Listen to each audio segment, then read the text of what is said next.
Liver clean చేసేసుకున్న తర్వాత అదే కడాయిలోనే ఆ లివర్ వేసి కొంచెం ఉప్పు వేసుకోవాలండి. పసుపు వేసుకొని కొంచెం స్టవ్ మీద కొంచెం బాగా బాయిల్ చేసుకోవాలి.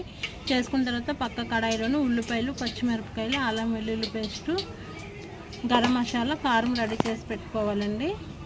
నేను చూపించిన విధంగా కడాయి వేసుకొని ఆయిల్ వేసుకోవాలండి. వేసుకున్న తర్వాత ఉల్లిపాయలు, పచ్చిమిరపకాయలు, కొంచెం సాల్ట్ వేసి బాగా వేగనివ్వాలి. వేగిన తర్వాత కొంచెం పసుపు కూడా యాడ్ చేసుకోవాలి.